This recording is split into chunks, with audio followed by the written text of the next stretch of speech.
평강이 우리 모두에게 임하기를 예수님의 이름으로 간절히 축원해 드립니다. 오늘 말씀은 베드로전서 1장 1절에서 2절 말씀을 근거로 산소망이라는 제목으로 하나님 말씀 증거하겠습니다. 베드로 고난을 이기는 산소망, 베드로전서 강해의 첫 번째 시간입니다. 오늘부터 베드로 전후서 강해를 하려고 합니다. 우리 부활의 예수님, 우리 부활절을 통해서 우리 주님을 만났죠. 그 주님을 만나는 그 사건으로 끝나는 것이 아니라 우리가 부활을 믿는다는 것이 무엇입니까? 우리가 믿어야 될 이 대상이 세 가지가 있죠. 믿는다라는 것은 그냥 막연한 존재를 믿는 것이 아니라 이 세 가지를 분명하게 믿는 것입니다. 첫 번째는 예수님이 나의 주인이시다. 이것을 우리가 변함없이 믿는 것, 이것이 바로 믿음의 가장 첫 번째 시작인 것이죠. 또 두 번째가 무엇입니까?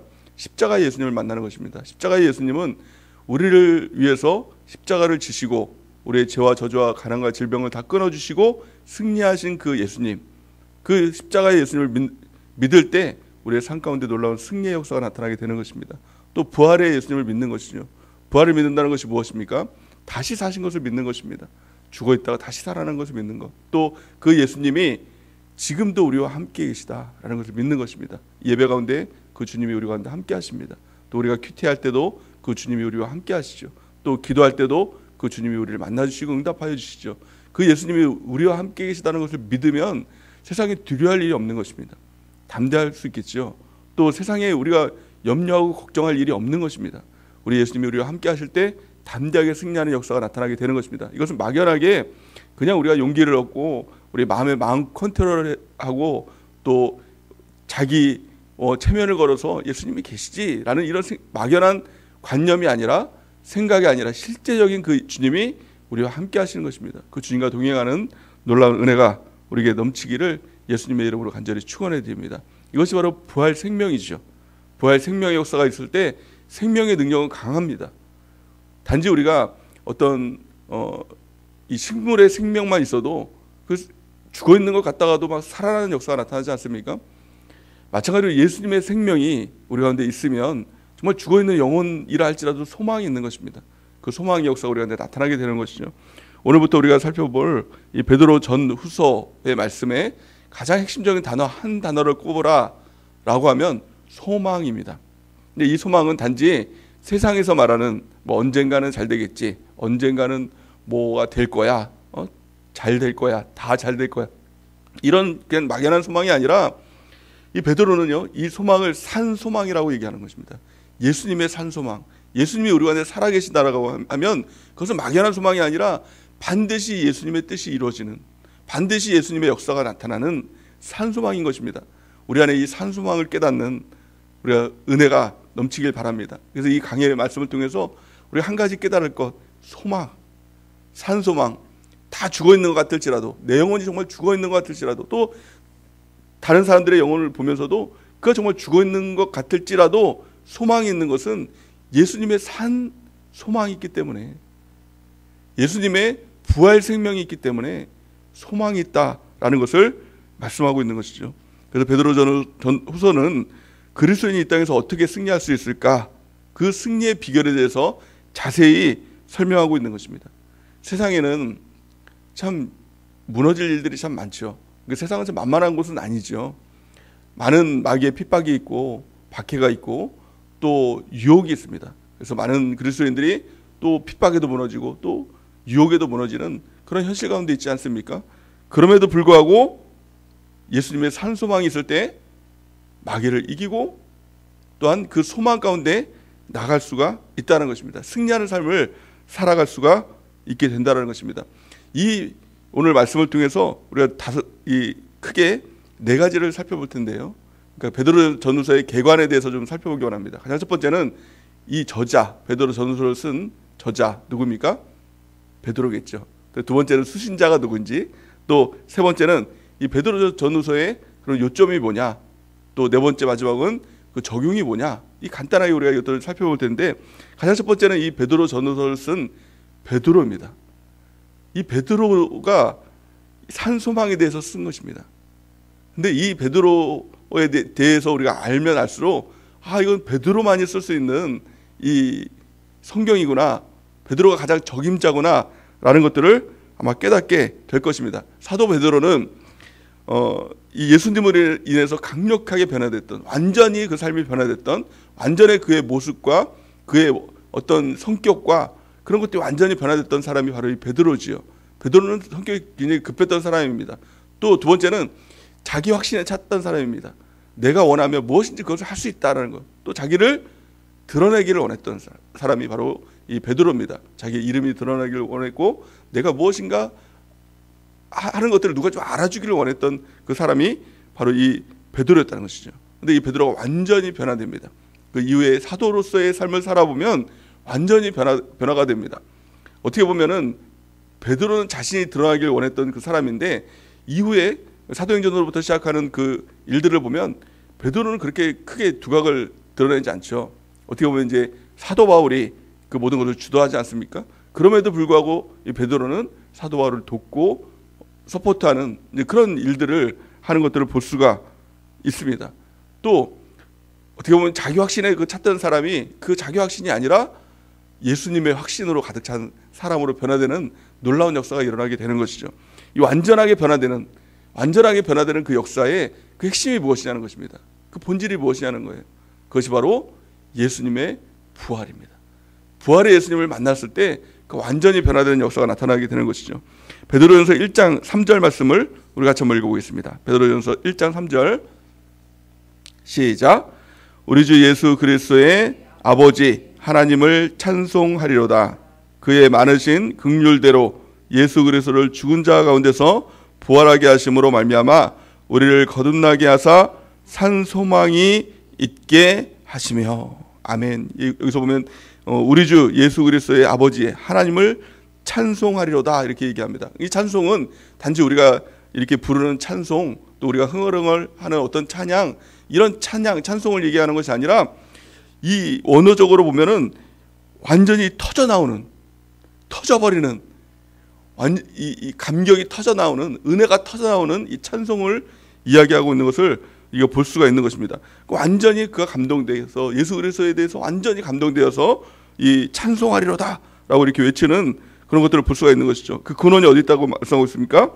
부활의 예수님, 죽은 자 가운데서 부활하게 하심으로 말미암아 거듭나게 하신 산 소망, 그것을 찬송하니, 나를 변화시킨 그 하나님을 찬송하니 그것이 터져버린 은혜가 되고 터져버린 찬송이 되어 버린다는 것입니다.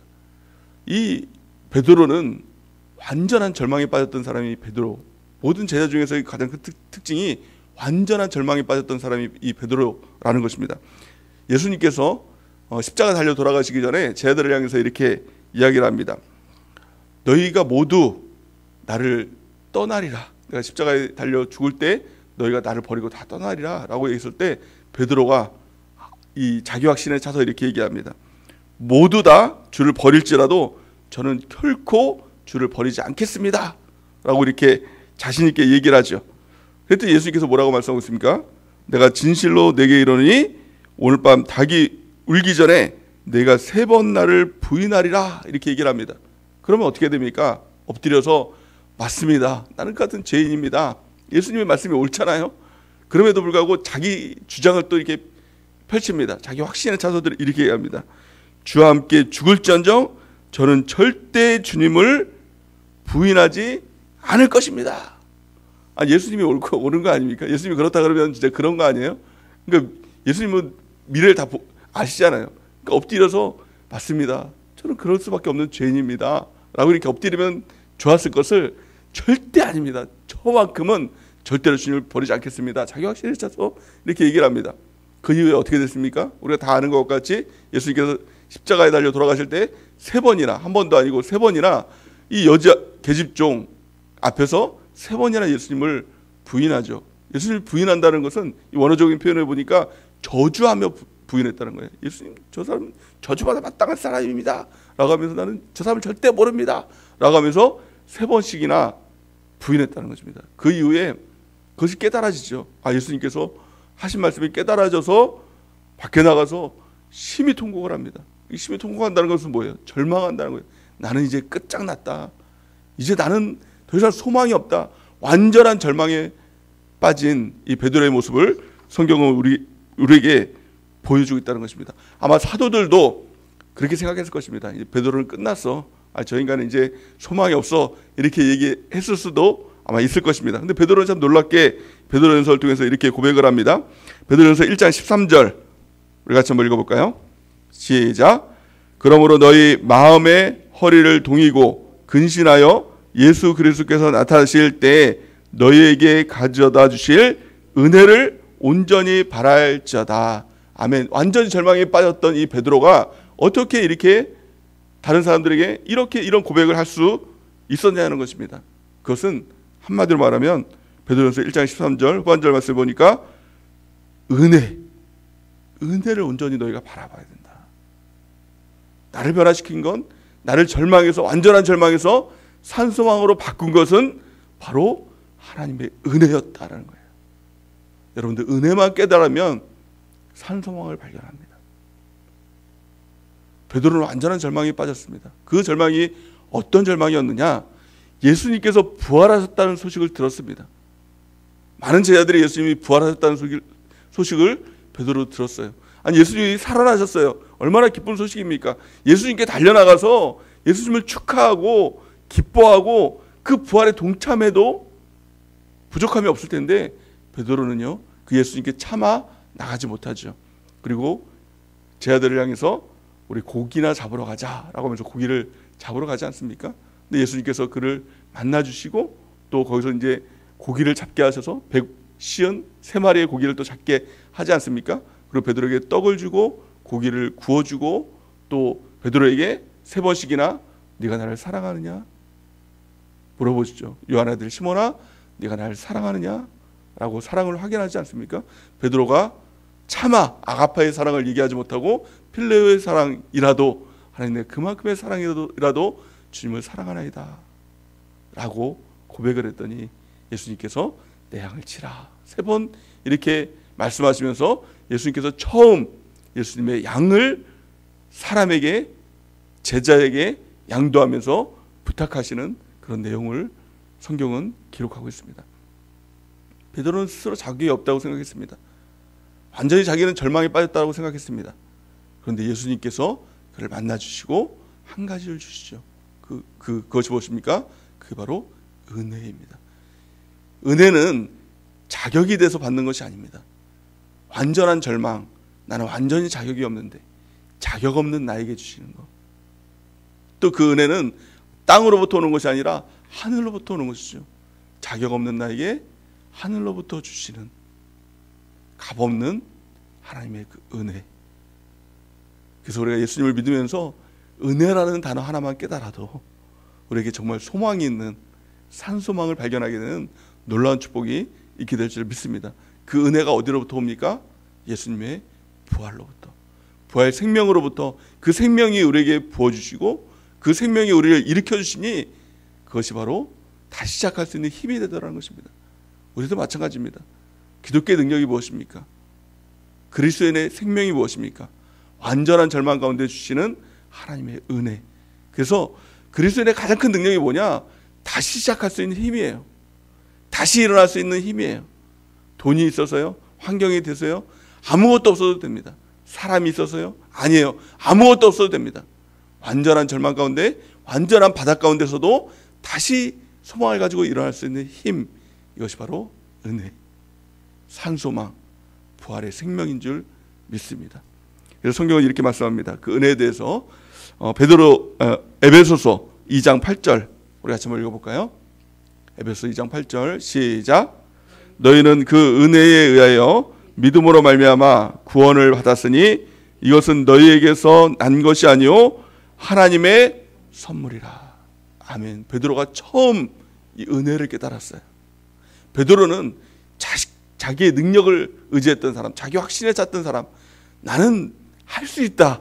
이 세상 사람들이 말하는 거 아닙니까? 나는 할 수 있다. 자신의 힘으로 무엇인지 할 수 있다라고 생각했던 사람이에요. 근데 완전한 절망 가운데 나는 할 수 없다.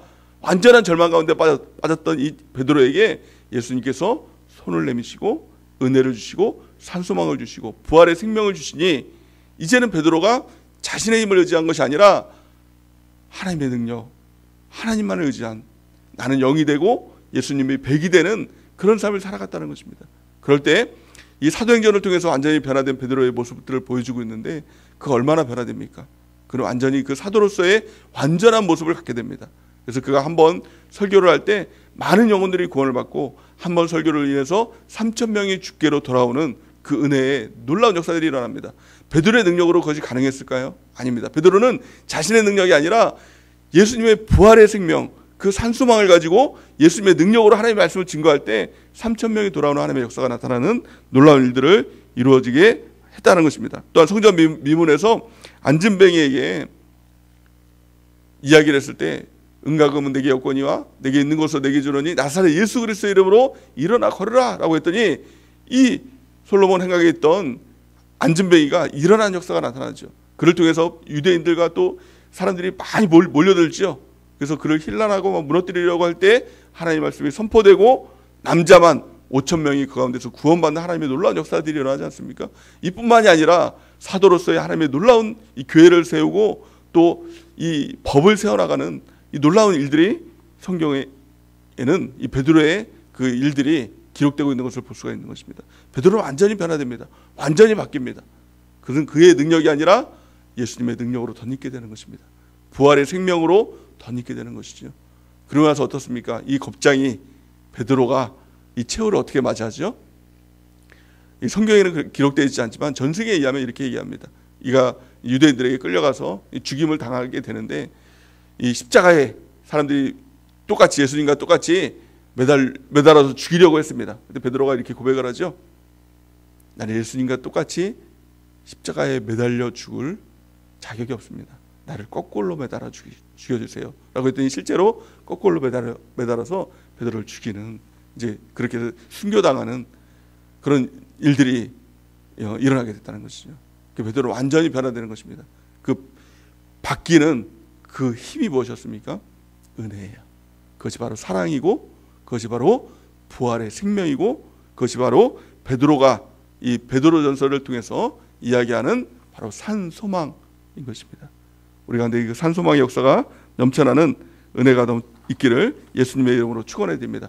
또 오늘 본 말씀 보면 그 수신자가 누군가에 대해서 이야기를 합니다. 우리 1절 2절 말씀을 다시 한번 읽어볼까요? 1절 2절 시작. 예수 그리스도의 사도 베드로는 본도, 갈라디아, 갑바도기아, 아시아와 비두니아에 흩어진 나그네 곧 하나님 아버지의 미리 아심을 따라 성령이 거룩하게 하심으로 순종함과 예수 그리스도의 핏부림을 얻기 위하여 택하심을 받은 자들에게 편지하노니 은혜와 평강이 너에게 더욱 많을지어다. 아멘. 여기 이 지역의 이름들이 나오죠. 이 사람들의 특징을 보면 핍박당하는 사람들이었어요. 고난당하는 사람들이었어요. 왜 고난을 당합니까? 예수 믿는다는 이유로 많은 핍박과 고난을 당하는 이 사람들. 근데 이 사람들을 한 단어로 얘기하니 나그네라고 이렇게 얘기합니다. 또한 두 번째 단어가 무엇이었냐면 그들이 바로 택하심을 받은 자들이었다. 근데 이 참 놀라운 것은 지금도 우리 이 성경을 통해서 예수 그리스도를 믿는 그 그리스도인들이 누구냐? 두 가지 특징을 가지고 있다는 것입니다. 가장 첫 번째는 나그네라는 거예요. 두 번째는 무엇입니까? 택하심 받은 자라는 것입니다. 하나님의 자녀로 택하심을 받은 자들. 이것이 그리스도인의 정체성이라는 것입니다. 우리가 이 땅을 살면서 세상 사람들에게 대접을 받으려는 생각들은 버려야 됩니다. 칭찬받으려는 생각들은 버려야 됩니다. 반드시 핍박이 있고 유혹이 있다는 것입니다. 그럴 때 이 땅을 살아갈 때 우리는 나그네 같은 삶을 살아가야 된다는 것이죠. 나그네가 그냥 노숙자, 정처 없이 떠드는 그런 나그네를 얘기하고 있는 것이 아니라 본향이 있는 나그네, 가야 할 곳이 있는 나그네. 이 땅이 전부가 아니라 이 땅에 터받고 잘 살기 위해서 행복을 위해 살아가는 사람이 아니라 천국을 위해 살아가는 사람. 이것이 바로 나그네의 특징, 그리스도인의 특징인 줄 묻습니다. 두 번째 특징이 뭐예요? 택함 받은 자라는 것이. 하나님이 우리를 자녀로 우리를 택해 주셨다는 것입니다. 우리에게는 아버지가 있습니다. 하나님 아버지가 있다는 거예요. 뭐가 두렵겠습니까? 천지를 지으신 창조주가 우리 아버지가 되시니 무엇이 두렵겠습니까? 우리는 택함 받은 주님의 자녀다라는 정체성을 가지고 이 땅에서 승리하는 삶, 또 영원한 천국을 위한 삶을 살아가야 된다는 것입니다. 유혹과 핍박이 오더라도 우리가 이 땅에 소망이 있는 이유가 뭐예요? 영원한 천국이 있기 때문에. 그 소망이 우리의 핍박을 또 유혹을 이기게 하는 능력이 되는 줄 믿습니다. 그래서 그리스도인은 이 땅 바라보며 살아가는 사람이 아닙니다. 이 땅에서 터받고 잘 살기 위해서 행복을 위해 살아가는 사람이 아니라 영원한 천국을 위해서, 천국의 상급을 위해서 살아가는 그 그리스도인이 되는 놀라운 은혜가 있기를 바랍니다. 또 세 번째 보면 이 베드로전서의 요점, 이거 세 가지로 좀 살펴보기 원하는데, 이 어떻게 하면 우리가 이 산소망을 붙들고 살아갈 수 있느냐라는 것을 세 가지로 얘기하는데, 가장 첫 번째는 산소망을 알아야 된다는 것이에요. 산소망이 무엇인가, 예수님의 부활이 무엇인가, 이것을 말씀을 통해서 또 베드로전서를 통해서 후서를 통해서 우리가 깨달아가는 은혜가 있길 바랍니다. 이 산소망이라는 것은 우리가 이 땅에서 말하는 세상 사람들이 말하는 소망과는 전혀 다른 것입니다. 세상 사람들이 이렇게 얘기합니다. 어려운 가운데 있고 또 핍박이 있을 때 이렇게 얘기를 하죠. 하늘이 무너져도 솟아날 구멍이 있다, 이렇게 얘기합니다. 이것은 막연한 소망이죠. 막연히 잘 될 거라는 소망이죠. 하지만 산소망은 이런 막연한 소망이 아니라 확실한 소망인 것입니다. 부활의 예수님이 나와 함께 계시는데 어떻게 막연할 수가 있겠습니까? 그 주님과 동행하는 삶, 그 주님이 실제가 되는 삶, 이것이 바로 산소망의 삶인 것입니다. 부활의 생명, 부활의 예수님이 지금도 우리와 함께 계시다, 그것이 실감되고 실제가 되는 우리 모두가 되는 은혜가 넘쳐나기를 바랍니다. 그 주님을 붙드는 것이죠. 두 번째는 그 산소망을 붙들고 살아가는 것입니다. 그것을 아는 것을 거치는 것이 아니라 실제가 되고 실감이 되는 삶, 그럴 때 그리스도인의 능력이 나타나는 것입니다. 그리스도인에게는 그리스도인의 능력은 핍박이 없는 삶이 아닙니다. 유혹이 없는 삶이 아닙니다. 핍박이 있어도, 박해가 있어도, 유혹이 있어도 그것을 뛰어넘는, 이기는 삶인 것입니다. 무엇 때문에요? 산소망 때문에. 무엇 때문에요? 예수님의 부활의 생명의 능력 때문에. 그 능력을 붙들고 승리하는 주의 백성 되는 은혜가 넘쳐나길 바랍니다. 또 세 번째는 그 산소망을 통해서 역경을 이기라는 거예요. 아무리 우리 가운데 역경이 올지라도, 죽음과 같은 어려움이 올지라도 산소망을 붙들면 이길 수 있다. 이것을 말하는 것이 바로 베드로 전 후서인 것입니다. 우리의 삶을 하나님께 위탁해야 됩니다.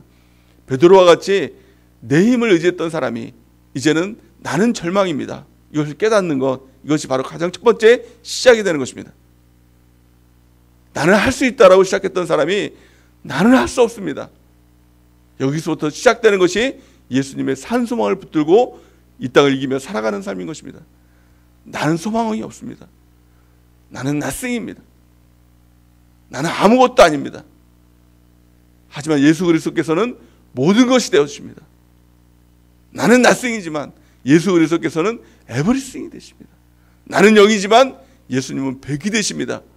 이것이 정말 실감되고 이것이 실제가 된다라고 하면 예수 그리스도의 100이 되는 놀라운 그 은혜가 우리 가운데 흘러넘치게 될 줄을 믿습니다. 우리가 이 베드로전 후서를 깨달으면서 이거 하나 깨달으면 됩니다. 산소망. 나는 0이고 예수님은 100이십니다. 나는 절망이지만 예수님은 완전한 소망이십니다. 나의 소망은 죽은 소망이지만 예수님의 소망은 산소망입니다. 이거 하나 깨달을 때 우리의 삶 가운데 다시 시작할 수 있는 힘이 됩니다. 완전한 절망 가운데서도 예수님만 계시면 됩니다. 예수님으로 충분합니다. 예수님으로 충만합니다. 예수님 한 분만 계셔도 나는 만족합니다. 이것이 그리스도인의 놀라운 능력이 되는 것입니다. 이 능력을 깨닫는 은혜가 있기를 예수님의 이름으로 간절히 축원해 드립니다. 마지막으로 베드로 전서를 통해서 두 가지 적용을 말씀하고 있습니다. 첫 번째 적용은 고난과 실패가 미래를 좌우하지 않게 하라.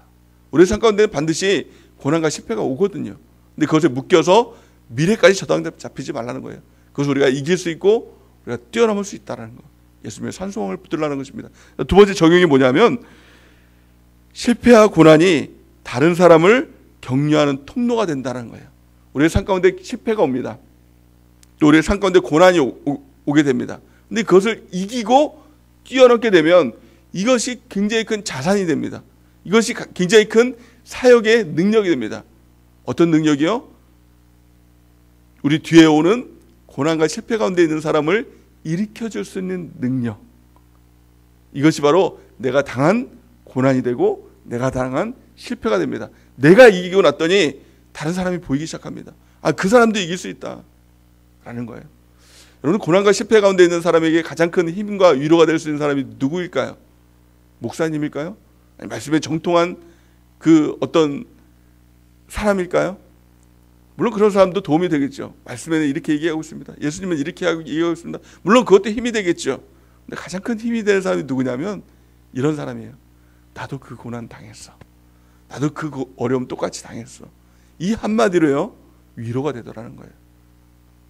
제가 예전에 몇 년 전에 이 복막염이 터져가지고 이 맹장이 터져가지고 병원에 입원한 적이 있습니다. 근데 제가 수술을 한 번도 받아본 적이 없는데 처음 수술을 받는 거예요. 근데 참 두렵더라고요. 마취를 하고 수술을 한다는 게 처음이라서 그런지 모르겠는데 지금은 뭐 수술 한다고 하면 또 할 수 있겠어요. 한번 해봤으니까. 근데 그 당시 때는 굉장히 좀 두려움이 있더라고요. 수술하면 또 어떡하나 이 두려움이 있어요. 근데 많은 이제 또 성도님들이 문자도 주시고 전화도 주시고 하면서 힘내세요 목사님, 힘내세요, 이겨내세요, 화이팅, 뭐 그러면서 하나님이 도와주십니다, 하나님이 함께 하십니다. 근데 그게 위로가 잘 안 되더라고요. 하나님이 함께 하시는 것을 알겠는데 크게 위로가 안 되는 거예요. 근데 어떤 집사님이 문자를 하나 주셨어요. 어떤 문자를 줬냐면, 목사님, 제가 이 맹장 수술 선배네요. 이 문자를 줬는데 그게 뭐라고? 그게 위로가 되더라고요. 그 집사님도 그걸 받고 이겨냈는데 나도 이렇게 뭐가 있어, 이런 생각이 들더라고요. 이걸 통해서 깨달은 게 한 가지 단어가 떠올랐어요. 그게 뭐냐면 상처 입은 치유자. 헨리 나우엔이 쓴 책 제목 이름이거든요. 그러니까 내가 상처를 입었더니 뒤에 똑같은 상처 입은 사람에게 나도 그거 고통 당해봤어. 이게 그게 위로가 되더라는 거예요. 근데 그 사람은 이겼거든요. 그래서 다 해냈거든요. 나도 할 수 있다는 생각이 드는 거예요. 우리가 먼저 실패를 당하고 우리가 먼저 고난을 당한 이유가 뭘까요? 뒤에 오는 또 다른 사람을 일으켜주라고, 위로자가 되라고, 힘을 주라고. 그래서 고난과 실패를 이겨낸 사람의 가장 큰 능력이 뭐냐? 다른 사람을 일으켜줄 수 있는 위로자가 되는 것입니다. 우리 모두가 그런 위로자가 되는 은혜가 넘쳐나길 바랍니다. 그것을 베드로 전후서를 통해서 우리가 깨달아가는 은혜가 있길 바랍니다. 무엇보다 중요한 것은 뭐예요? 산소망. 모든 가장 처참하게 떨어진 절망이 있을지라도, 모든 세상이 다 끝났다고 할지라도, 모든 사람이 다 끝이라고 할지라도 소망의 예수님이 있으면, 부활의 생명이 있으면 다시 시작할 수 있는 것입니다. 산소망이 있는 것입니다. 우리가 그 산소망을 붙들고 다시 시작하는 놀라운 은혜가 넘쳐나기를 예수님의